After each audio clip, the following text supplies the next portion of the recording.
Hello, good morning, educators. Big wave and shout out to all of you from wherever you come from, whatever you're doing right now. Thank you for being with us this morning.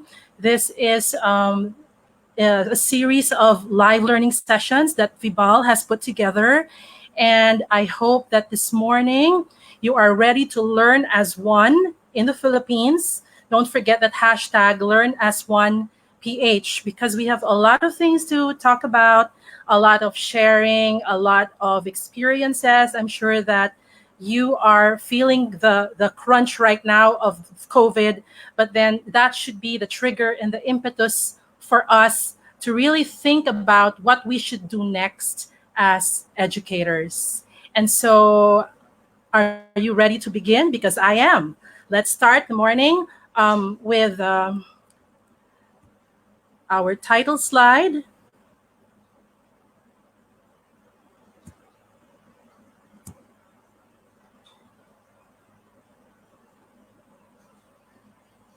Okay, so if I pause in the middle of the presentation, that means I'm having some technical difficulties or I had too much coffee and so I'm having the jitters. So how are you everyone this morning? I don't know what day it is. I don't know how many days we have been cooped up at home, but I'm sure as educators you have been very creative, very supportive of our government's efforts to really try to flatten that curve. Okay, so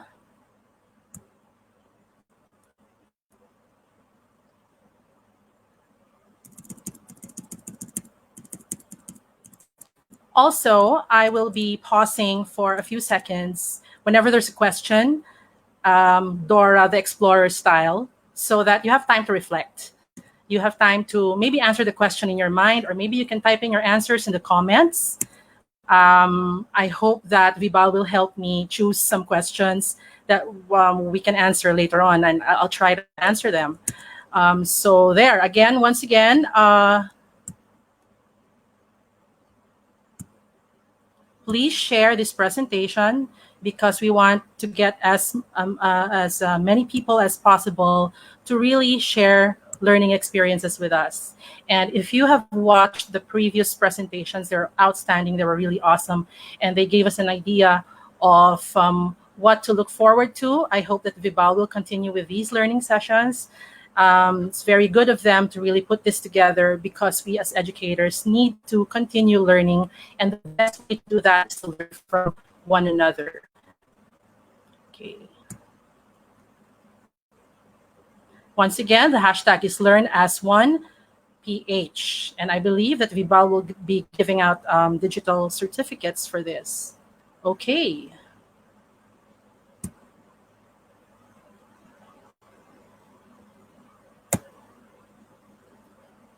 All right, we're ready to roll.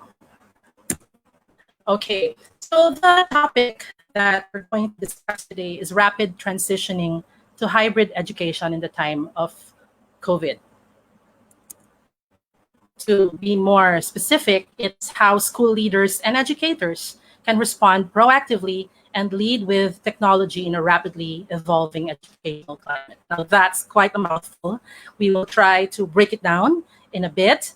But first of all, again, I will do the Dora the Explorer pause and ask you how many here are actually school leaders, school administrators, principals, school heads, school owners. How many are teachers? Wow, I'm sure you've done with your grades, you've done with all of the paperwork that we're supposed to submit. I know we are asked by DepEd to submit all our end of school year papers. And that means it's a good sign because that means we're moving forward in spite of the lockdown. Okay? So how do we proactively respond to this situation? And one of the answers, of course, is leading with technology. And we can't escape that anymore. And it has to be a rapid transition. And we'll find out why later. It's obvious. We can't wait for next school year to start talking about this. Educational technology, digital learning, they have all been buzzwords for so long, for decades.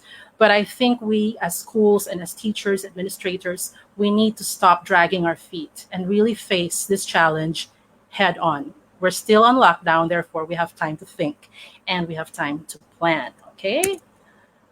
So first, I am Mellissa Espiritu. I'm the school principal of St. Joseph's Academy.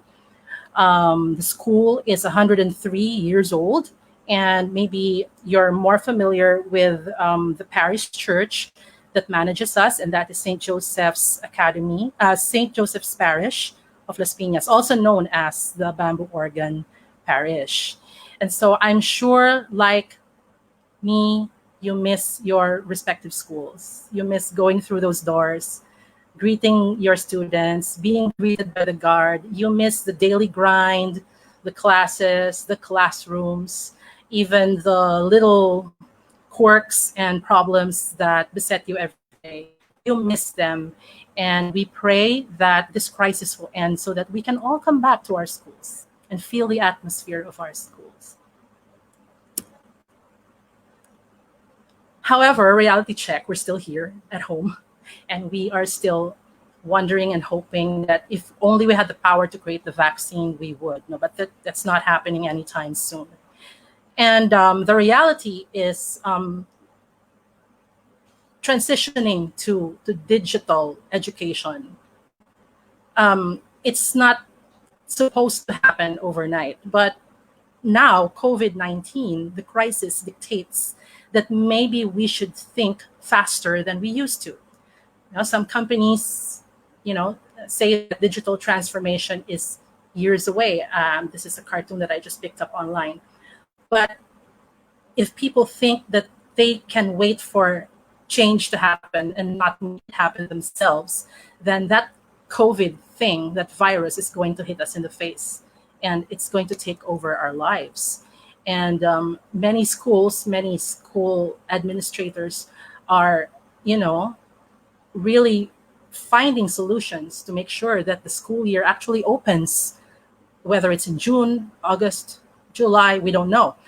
But it has to open in one way or the other, in one form or the other. And we have to be in this together. We learn as one together. Okay, so with all of those acronyms floating around after a month of this quarantine, DILG, IATF, COVID, PUI, PUM, I'm sure you've memorized all of them already. SAP, have you received your SAPs? Okay, so I chose the acronym WFH, and we're all doing that right now. We are working from home. But for our purposes this morning, we have a different meaning for the WFH. We'll start with the W, which is worldview. I love this German word. I learned it in high school from my English teacher. I don't know if I can still pronounce it, but I think it's pronounced as Weltanschauung. Weltanschauung. And it is a way of looking at things from where you are, from your culture, from your background, from your experiences. It's your worldview. And as school administrators and educators, we have to ask ourselves now more than ever, how do we see the world? Is it a time to panic, or is it a time to plan? Are we the problem, or are we the solution? Do we cultivate collaboration among our staff, co-teachers, even with our own students? Do we do that? Or are we still stuck in the idea of I'm the teacher, therefore I know all. I'm the school principal, therefore everything I say must happen. Okay? Maybe it's time for our Weltanschauung, our worldview, to widen and broaden so that we see things from this perspective.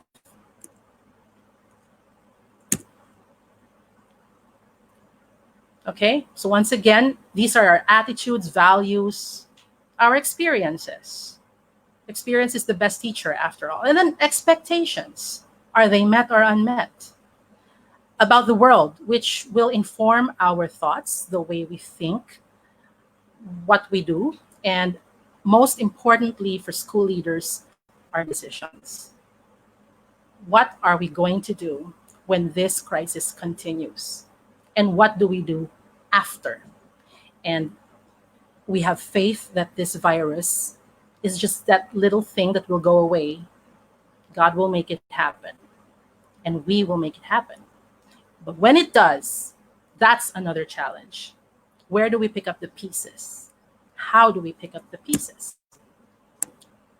We have to think about shifting worldviews now. If you're familiar with global citizenship, so this is something that young people have developed quite quickly because they're into social media, because they like talking to people, they like learning things on their own, and they have this global perspective that I'm not just stuck at home. I can actually TikTok my way to everybody's entertainment. I can talk to world leaders if I want to. And that is what we should do also as teachers and as educational leaders. We must think out of the box, and we must include, and we must accept that we are not just a citizen of this country, we are a citizen of the world. And everything that we decide, everything that we eat, everything that we watch and tell our kids, that is going to have a global impact in one way or the other. Global learning, therefore, is now one of the worldviews that we should adopt in our schools. And how do we do that if we do not open ourselves to the world? If we are afraid, if we rein in our educators, if we stop our students from expressing themselves. So that would now be, later when we go to hybrid education, that is the marriage of the traditional values that we hold dear, that our schools continue to teach for years and years, embedded in the system. But how do we make that global?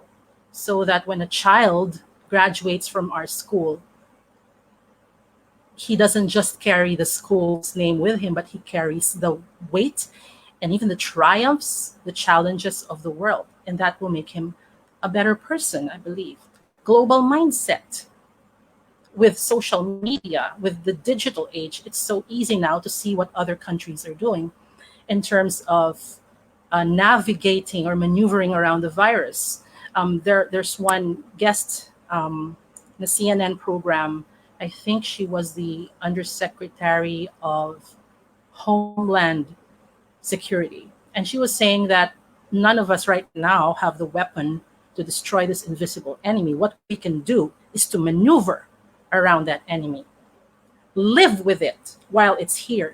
And so that's something that we can do right now, living with it.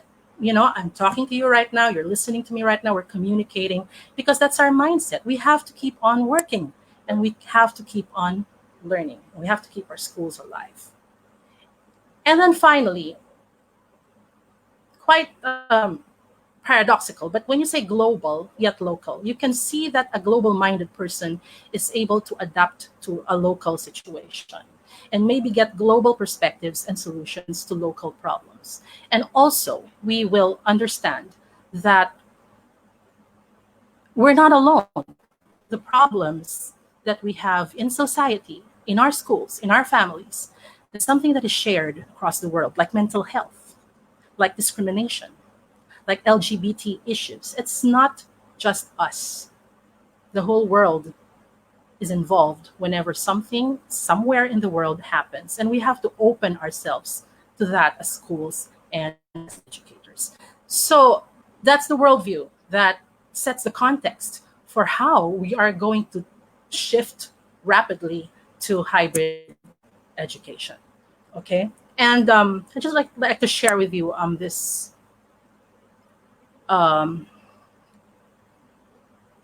article that was sent to me by a good friend, and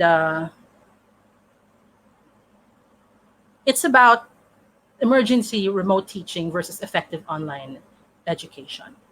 My takeaway from the article is that we are in an emergency. Yes, this is a crisis, and therefore there has to be first responders. Somebody has to respond to the emergency.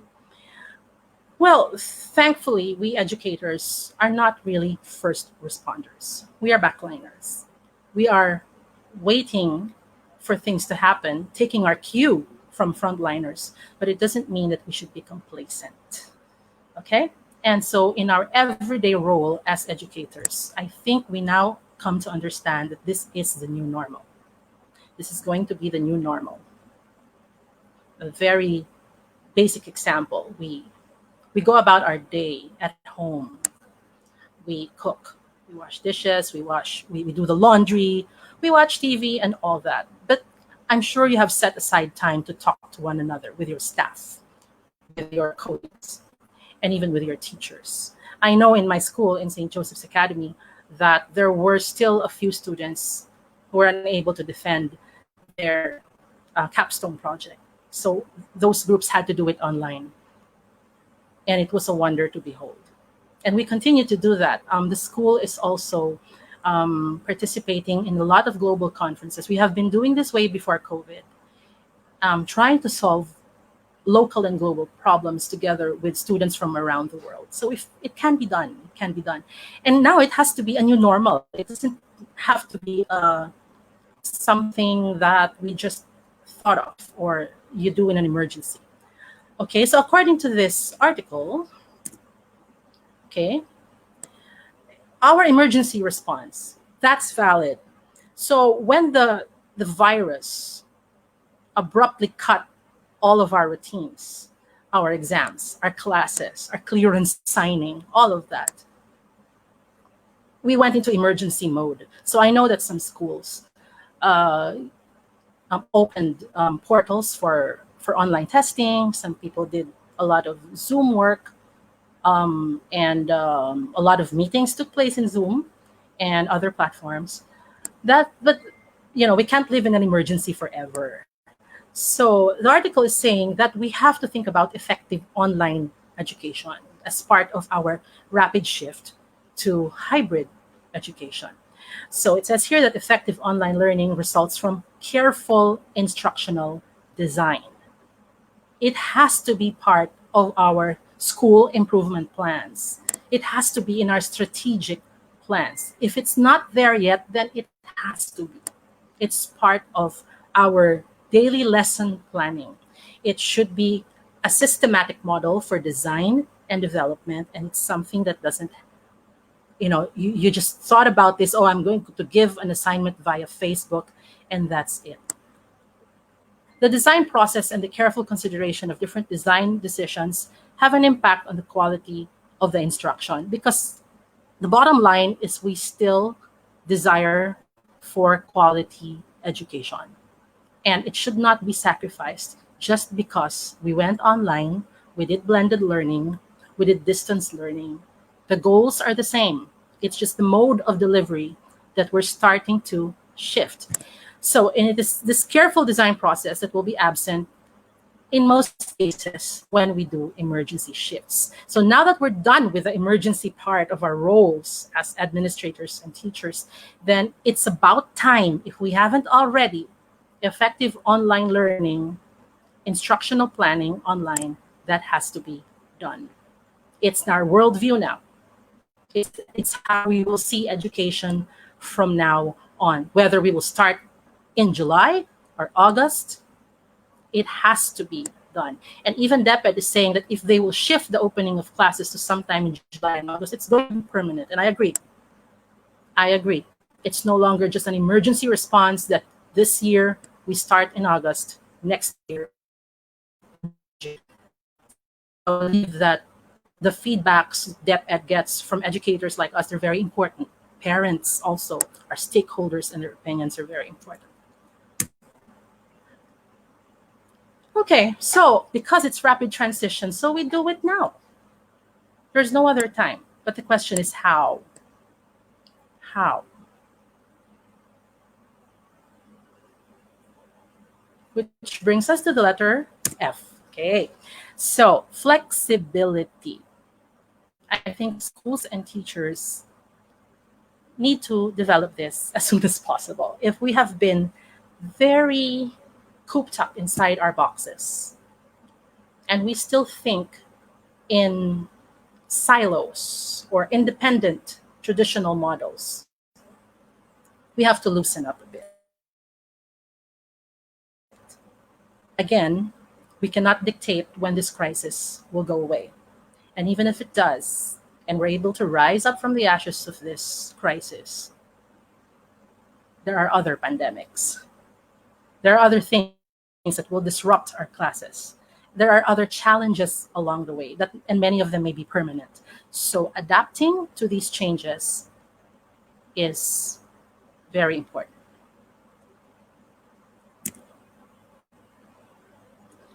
Okay, simply put, hybrid education is straddling the best of traditional and digital approaches to education. So when you say traditional, this is how we used to do it. I've been teaching for more than 20 years. So I've been through a lot of these models of education. I've been through SEDP, I've been to UBD, okay? And all of them are valid and all of them worked, I believe. And they're research-based. But as time went on, we started to adapt also to the needs of the learners. We started to include them in the equation. And therefore, digital approaches to education started to happen because we have a different set of learners now, and we have to address their needs. We don't know what makes them tick right now. We can only watch and sometimes frown and not really agree with them, but that's the way it is. And so if we marry our traditional values and a sense of education with what we know to be the new normal, then it's worth a shot. It's worth a shot because this is where we are now. Okay, so how to hybrid? Of course, you have school management systems, and they can be online, completely online, or traditional school management. Review those systems, please. Review those processes and ask yourselves, now that we are in a crisis where we cannot have physical desks and desktops and telephones, how are we going to make this work? How will the enrollment system work this summer? How will summer classes go this summer? How?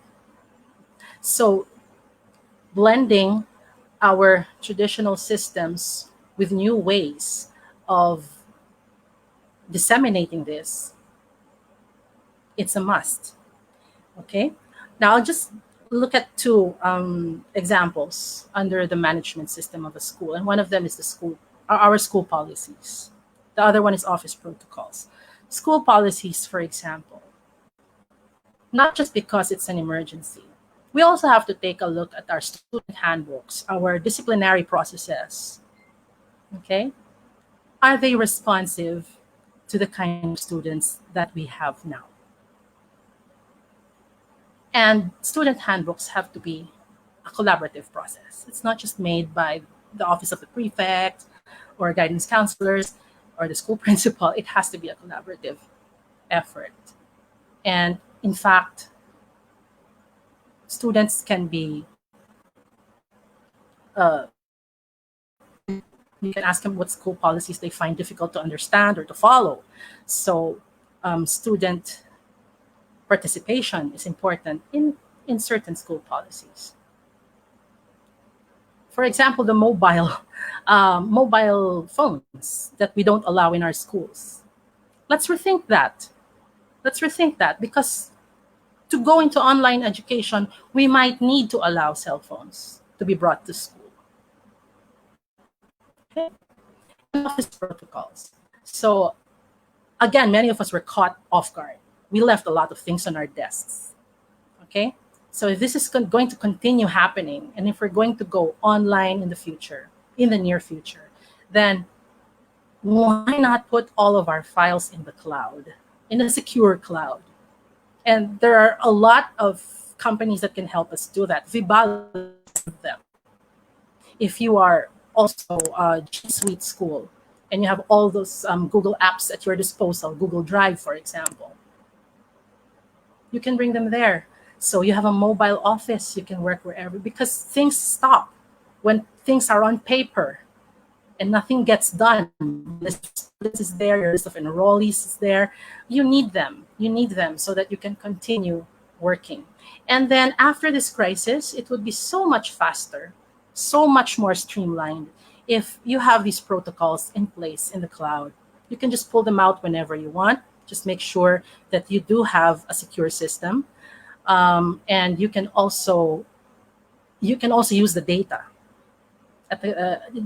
You can just find whatever you need from the files that you have, from the data that you have gathered, rather than just having paper lying around on your desk. Okay. The rest, I think they're all self-explanatory, like learning management systems. Again, there are commercial ones out there. You can also ask Vibal about theirs.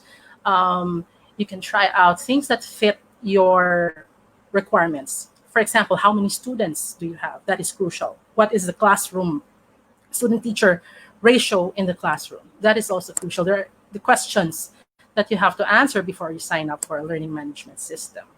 But again, the LMS just takes the place of your regular systems in class. This is particularly helpful for teacher advisors, for academic coordinators, and for the teachers themselves.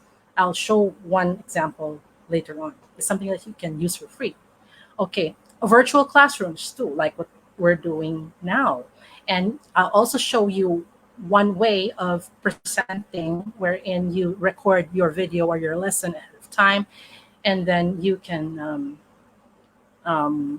send it to the students, and learning can be asynchronous that way. You don't have to, because we're not really blessed with the fastest and the strongest internet signal in the Philippines, so we have to make do with what we have. So if we have to prepare ahead of time offline and then give it to the students, and they can view the material on their own. And of course, the ubiquitous social media, no need to elaborate, but all of these things we can use. These are hybrid elements that we can put together as we plan for next school year and the school years to come. Okay, but again, let me remind you, let's not drag our feet. Let's not, wait for next month. I think this is something that should already be discussed with stakeholders. Sooner the better. Okay, and then of course, when you say flexibility, you will have to make room for changes, no, or shifts in mindset. Of course, in our worldview, I keep stressing that if you've already done your school improvement plans and your strategic plans, if there are 3 to 5 year plans, I think you have to rethink them and review if online education is not just a footnote in your plans. It has to be one of the key processes that we should now develop. Okay, infrastructure and your IT department, your MIS, they're very, very crucial in this part of the shift. Okay, give them the support that they need, and listen to them, because they know how to make your plans work. So no matter how grandiose your plans are, like you want 1,000 students to have internet access, you have to talk to your IT and your finance and find out how these things can actually work for you. Okay, training and certification. That's another question. Are we going to have inset? What kind of training are we going to do for summer, if there's any inset at all? But look, we can do it online. It can be prepared online, and it can be facilitated by your staff among yourselves. And again, ask for publishers and providers like Vibal to help you out, because these things can be done without leaving your bedrooms, your houses. Okay, but I think it should happen. Inset should still take place. It should still be part of the summer calendar. Okay, we discussed platforms earlier, and then multiple content delivery options. I think we also have to empower teachers to find ways and means to deliver their lessons online. Okay, There are many suggestions out there. Many of them are free, but it's really up to the teacher how to adapt quickly to certain platforms and content delivery systems. Okay, the school management can help them choose and carry through certain systems with the help of providers, with the essential help of your IT and your MIS, because you need to make it teacher friendly. Okay, it's no joke. It's no joke shifting to online teaching. It has to be teacher friendly, and you need to have coaches and champions from among you. If you can train them first, invest some money in their training, and then you have that group of champions cascading the training to the rest of your faculty. Okay, and of course, tech support, which may come internally in your own schools or from providers and from some industries that are willing to help out. You know, when you shift to new systems, it's a painful shift, yes, but let's not be afraid to ask for help, because we can't do this alone. No way. Our training is in education. Our training is not in IT. Our training is not in media literacy. These things other people can help us with. And there must be people in your staff, among your faculty, whom you can tap, and they can help you get these things done rapidly. Okay? All right. Just some examples of what personally I do. So St. Joseph's Academy is a G Suite school, meaning we've signed up with Google for education, and it gives us access to a lot of helpful apps that we use for collaboration, for teaching, for learning management, office protocols. And personally, for years now, I actually started exploring the shift back in 2012, 2013, when I was still with Veritas Catholic School, which is also a parochial school in Parañaque. And by then, it was slow progress. It took us years until we launched our digital learning program in 2014. Okay, and it's up and running now at Veritas. With St. Joseph, we started last year, and we are continuing to upgrade and update our participation with Google. And in particular, I'd like to highlight Google Classroom. Let's go back. Okay, this is Google Classroom. So if you click on that, it creates a classroom environment for you. And I love it because the newer version, they allow for you to do videos. You can meet up with your students. It's called Google Meet. And you have a stream. Oops, okay. Sorry. Okay.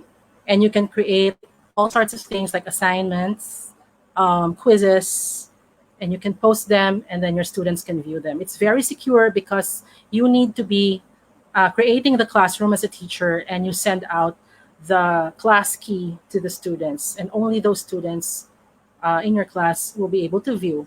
And then it also has a lot of grading capabilities. I wish I could show you that, but I don't have time. But please explore the different apps of Google, in particular Google Classroom, because it's very useful, functional, easy to use learning system for your classes. Okay, YouTube, of course. What I noticed about the use of YouTube in classes is that there seem to be teachers just choose random videos, or they Google and then they pick a video and then they send it to their students, or they watch it together in class. And you can filter that, and you can even create your own channel like I did, so that I can filter and I can control what I send to the students. I have playlists, I do videos of my own and then send them to the students. So explore that. If you haven't created your YouTube channel, please do. Okay. And this is an example of, I'm really proud of this. Let's watch this. It's a video that's made with Screencastify. So it's an extension for Chromebooks.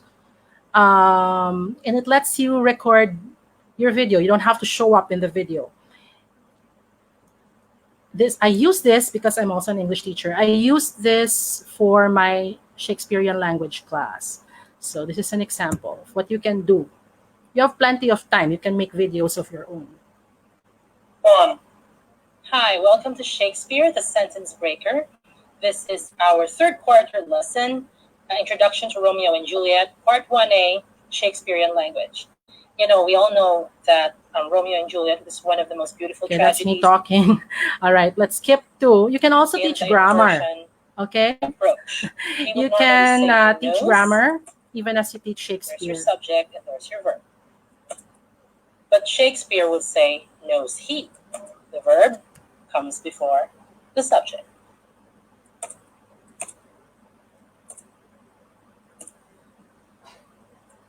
Here's an example from the actual play. Away from light steals home my heavy sun. Where's the verb? Steals. And where's the subject? Sun. At this same ancient feast of Capulet sups the fair Rosaline. Where's the verb? Sups. And where's the subject? Rosaline. And as you can see, there are...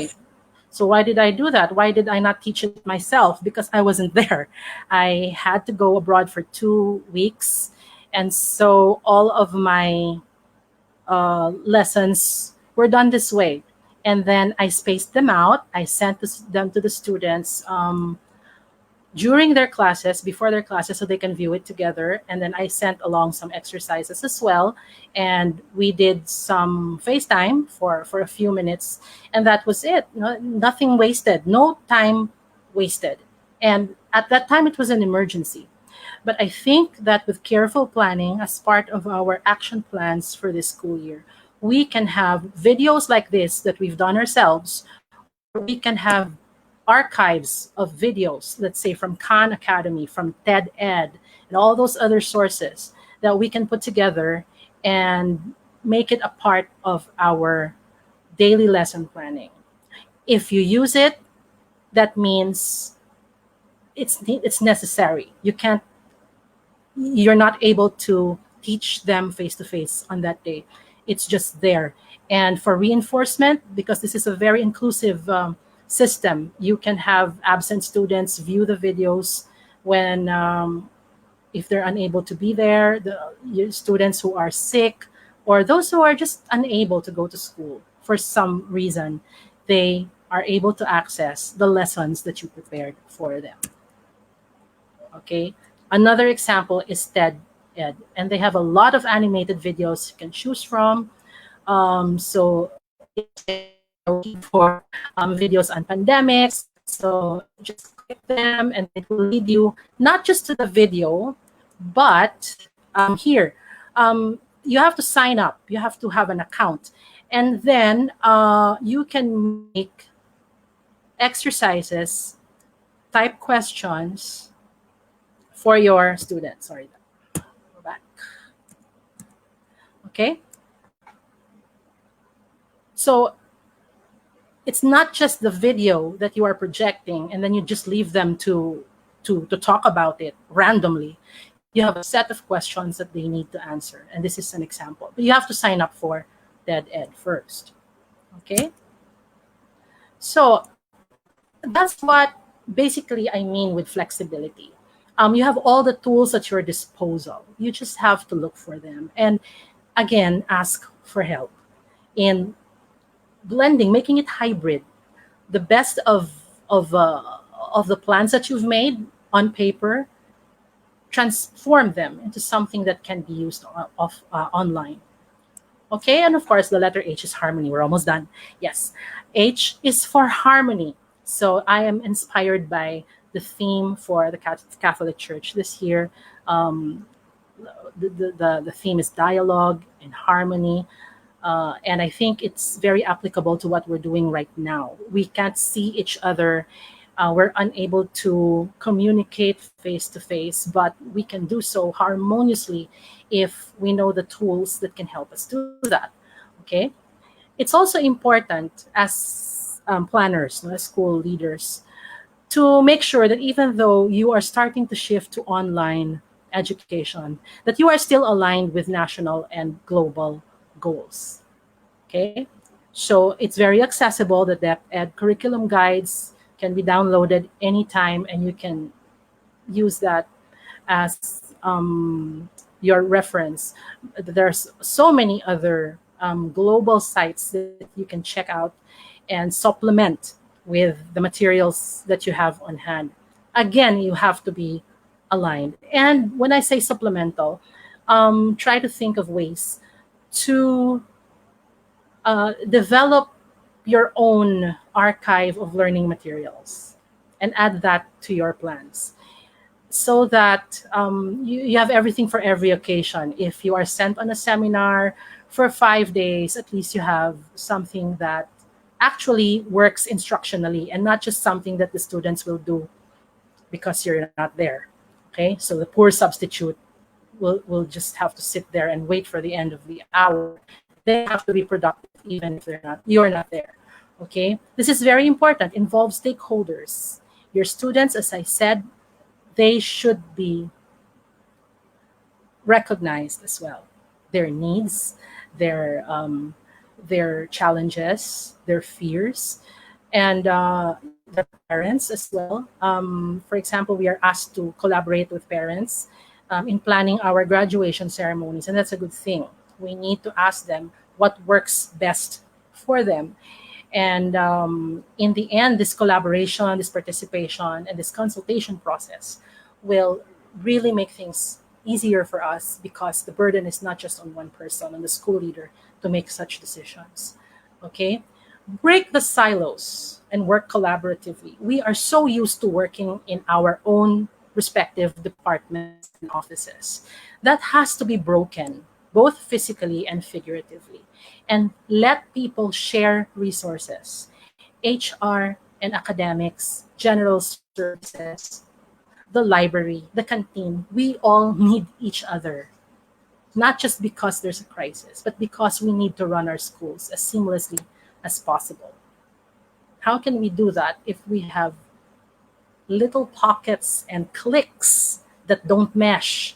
Again, align with the goals of the school and the values of the school and break away from those little groups that sets us back and doesn't allow us to reach our goals. Okay? Especially now that we need to really work together and work fast to make sure that we have a viable school year ahead of us. This is very important as well. Loop in MIS in all areas of school operations. Please, you need them. You need your MIS head, your staff, your personnel. They need to be in the loop because many of the things that run the school are actually technological in nature, IT in nature. So you may have all these plans and you may have all these wonderful dreams for your school, but the MIS people will let you know, bring you back to the ground. This is what we can do. This is what we can't do. And thankfully, they're very good at finding solutions on the fly. So trust them and trust their judgment and go with them, okay? Share and tweak best practices. So it's important that you also listen to other school administrators. And as part of the Diocese of Parañaque Parochial Schools Association, I am very privileged to be in a company of very good school principals and school administrators. And via Facebook chat or in any way we continue to communicate day in and day out.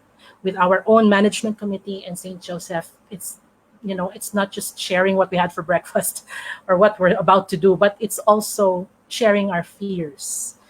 And in that way, we are able to come up with solutions. They may not be permanent, but at least the band-aids for now.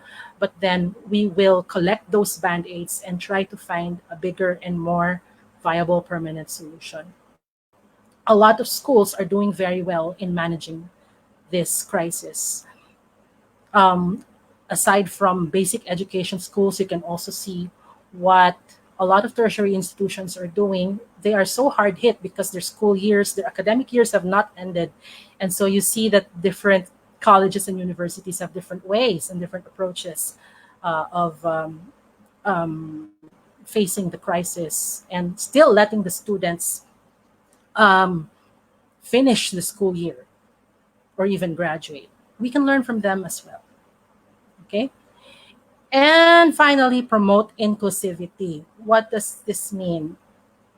Some people may be left behind. Some people may not be tech savvy or they're not online much. And I respect that, good for them because they don't see the problems, but you have to also include them in your plans and handhold them so that they can move into the changes that's happening in your school. Be patient with them and give them the time, although give them a gentle nudge and say we don't have all the time in the world, you have to learn. Okay, but still be inclusive. Inclusivity also means taking in so many other students in the fringes. Okay, I'm sure when you go online, the question is, what if we have scholars and they don't have internet access at home? You'll have to answer that question.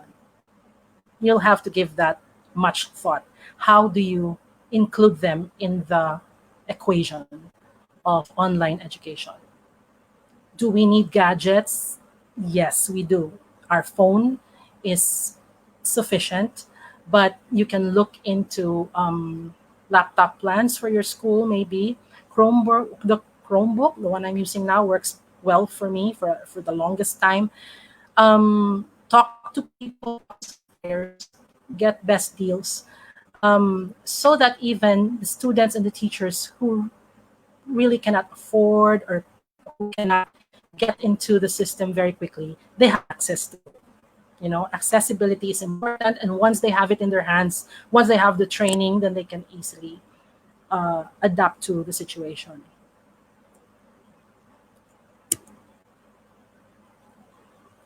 All right, and I have reached the end of my presentation. Uh, I hope that the things that I shared with you today made just a little bit of impact, or maybe gave you some ideas on how to proceed with the coming school year. And I'd like to give a big shout out to Vibal Group for putting this together, for inviting me to be this morning's um, sharer, speaker. Um, and I hope that you also tune in to all of the other presentations in the following days. And you know what? I also want to give a huge salute to educators at the front lines. Earlier, I said that we are backliners, but we also have educators on the sidelines uh, who make sure that our schools continue to work. Our payroll officers, our HR people, they make sure that we continue to receive our salaries. Our school guards, our uh, our support group. They have to come to school to do certain jobs to keep us open. And to all the teachers, educators, and school leaders who are listening right now, to everyone, um, let's continue to really pray that this crisis will be over soon, that a vaccine is discovered soon. I hope they do a rapid production of it, but it's going to take several months. We pray for all COVID patients, medical frontliners, everyone out there who are risking their life and limb just to make sure that we are safe, that people are cured, and that this country moves forward in spite of this unprecedented, debilitating crisis. And so, with that, God bless you all. Thank you very much for listening. Um,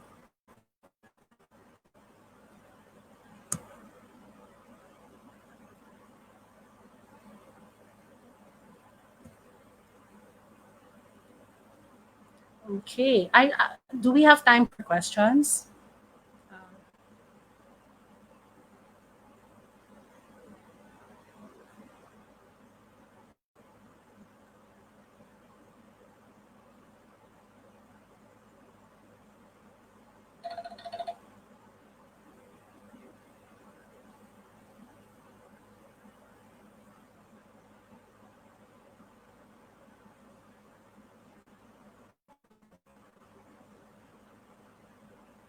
Okay, I'm actually reading your messages. Hello. Hello, everyone. Thank you so much for listening. Maybe if I see a question, we'll try to discuss. We have, how much time do we have? 9 minutes. 9 minutes.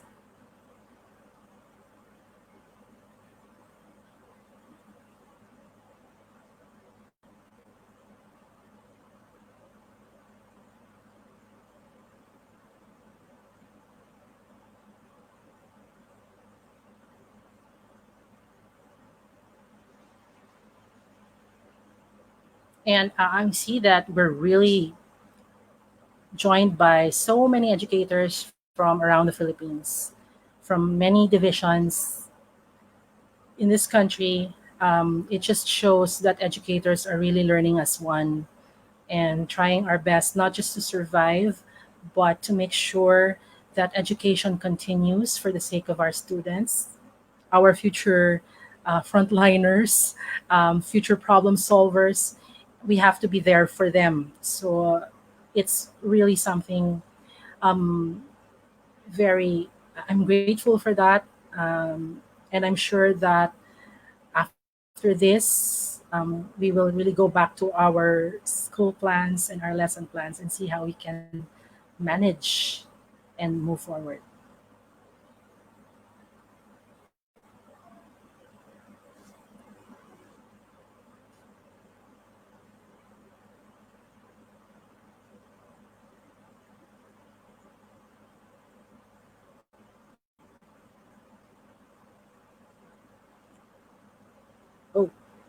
Oh, it's very fast, but I saw a question about video presentations. Okay, do you know that this presentation I made right now, I just learned it 2 hours, 2 hours before the live stream. And special shout out to my ed tech coach, and that's Adrian Luke Cruz, who is a Google certified innovator. So very early in the morning because I was panicking. I was using Facebook, just the basic functionalities of the Facebook live stream, and I couldn't work it out. But Adrian gave me a link, and here it is. Um, it's called StreamYard. StreamYard. StreamYard.com. Now, this is you can use this if you want to live stream in YouTube or in Facebook. Just follow, create an account and follow the instructions. It's very easy. Okay, and of course, Paul from Vibal helped me to set this up. So um, that's why we have this right now. Um, Videos, like earlier, I talked about Screencastify. Um, it's on Google Play. Okay, just look for it and then you install it as an extension. Maybe if this thread is alive for several days, I will post some links so that you can just click that and experiment on your own. Is that okay? Because I don't know how to move from screen to screen. I don't know that yet. Okay, so I'll just send some links. I'll put them in the comments so that you can check it out on your own.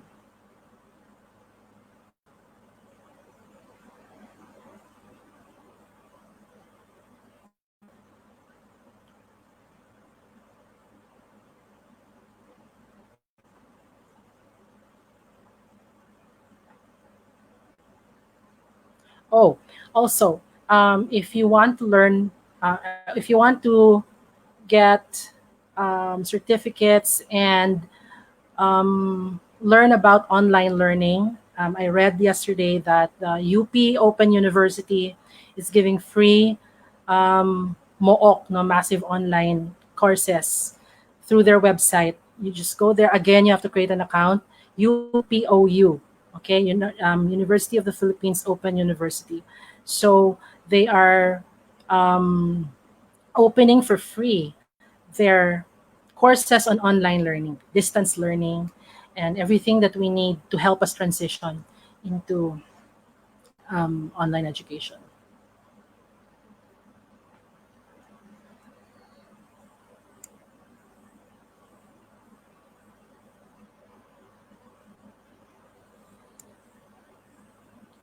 Ooh, what's that? How can we? Oh, this is a good question from Eunice.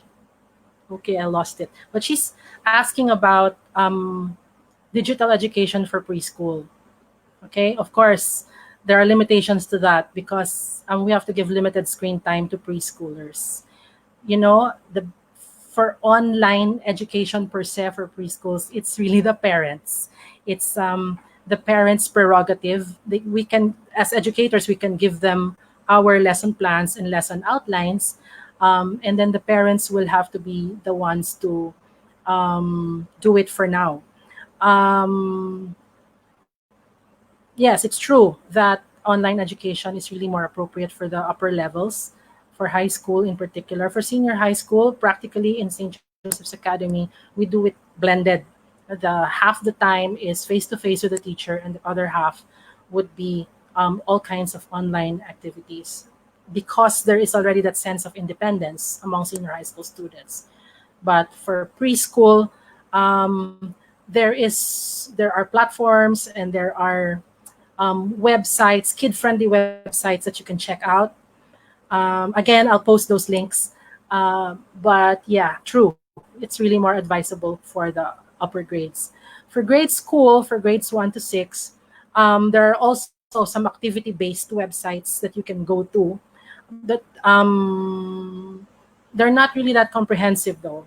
I've seen the Ed Commons. You can start with that, and then move on to some of the other free online resources. Free is the keyword. Let's not pay for things that we can get for free because you know we don't have a lot of budget for this. Especially for doing it from our own houses, I think we can explore a lot of free sites and links.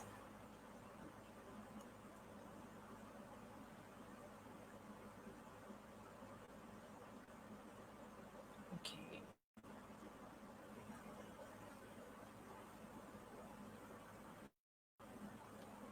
We have 2 minutes. Whoops. One, two.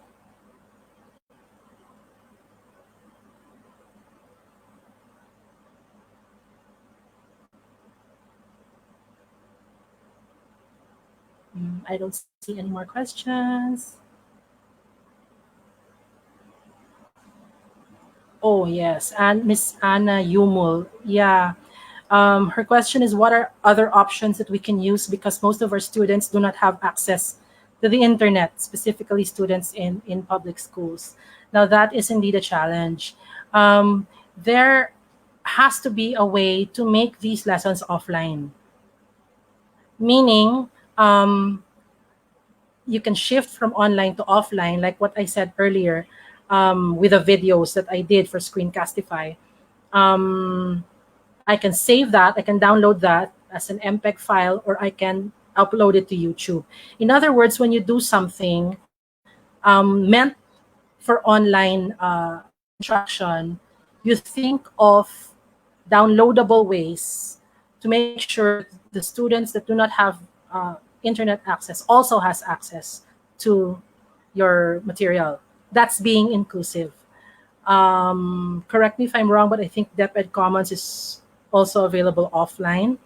Um, and again, I'll send some links because maybe for limited access, you can see some offline material that you can send your students.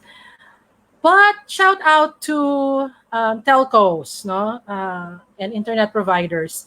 Please, please, please, think of schools and the academe as the training ground and the breeding ground for future professionals, for young people who learn best with online materials.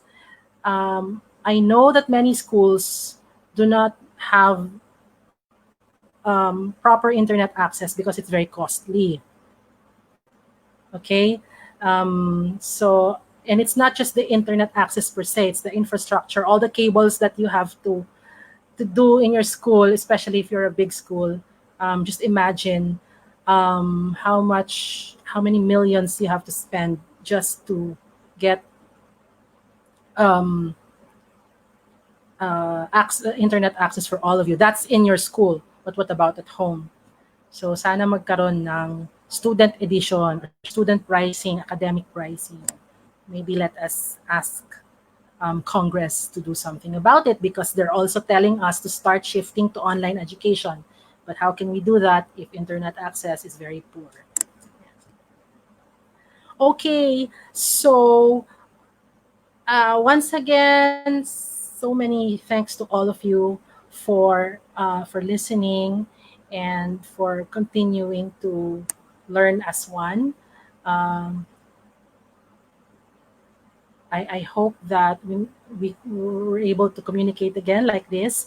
And I will just keep posting links here in our thread so that you can um, explore on your own. So, on behalf of Vibal Group and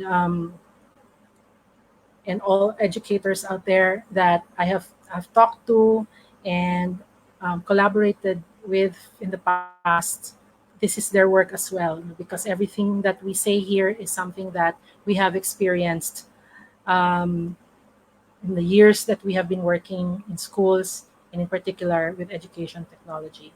So with that, thank you very much. Please be safe and God bless all of you. Thank you.